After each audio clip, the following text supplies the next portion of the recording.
ತನ್ನ ಮನೆಗೆ ಕರೆದುಕೊಂಡು ಹೋಗ್ತಾನೆ. ಶ್ರೀಮಾತೆಯವರು ಬಲರಾಮ್ ಬೋಸ್ನ ಮನೆಯಲ್ಲಿರ್ತಾರೆ.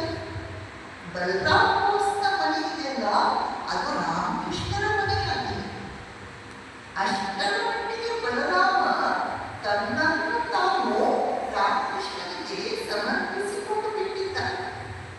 ಬಲರಾಮನ ಮನೆಯಲ್ಲಿ ಶ್ರೀಮಾತೆಯವರಿಗೆ ಇದು ನನ್ನ ಮನೆ ಎಂದು ಇರಬಹುದು. ಎಲ್ಲ ರೀತಿಯಿಂದ ಅನುಕೂಲವಾಗಿದೆ, ಕ್ಷೇಮವಾಗಿದೆ.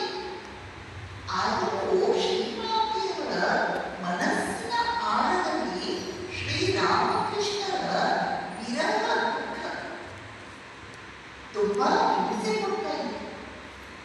ಅವು ಅದನ್ನು ವ್ಯಕ್ತಪಡಿಸಲಿಲ್ಲ.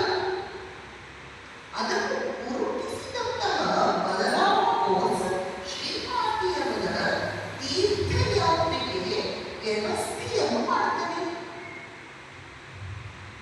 ಇದುವರೆಗೆ ಶ್ರೀಮಾತೆಯವರು ನವಖಾನಿಯ 4 ಗೋಡೆಯಿಂದ ಹೊರಕ್ಕೆ ಬಂದವರೇ ಅಲ್ಲ.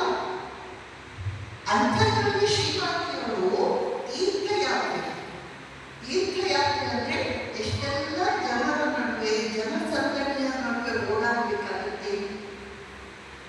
ತೀರ್ಥಯಾತ್ರೆ ಅಂದ್ರೆ ಸುಖ ಅಷ್ಟೇ ಅಲ್ಲ, ಒಂದು ಮಾತೆ ಇದೆ, ಪ್ರಯಾಣ ಪ್ರಾಣ ಸಂಕಟವನ್ನು ಅಂತ.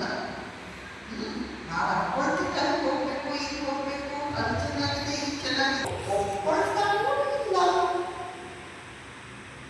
ಅನ್ನುವುದು ಬಲರಾಮನ ಯೋಚನೆ. ಅಲ್ಲದೆ ಅವತ್ತಿನ ಕಾಲದಲ್ಲಿ ಇವಾಗಿನ ಹಾಗೆ ಅನುಕೂಲಗಳೆಲ್ಲ ಇರಲಿಲ್ಲ. ಅವತ್ತಿನ ಕಾಲದಲ್ಲಿ ತೀರ್ಥಯಾತ್ರೆ ಅಂದ್ರೆ ನಿಜವಾದ ತೀರ್ಥಯಾತ್ರೆ, ಬಹಳ ಕಷ್ಟಪಡಬೇಕು. ಆಹಾರ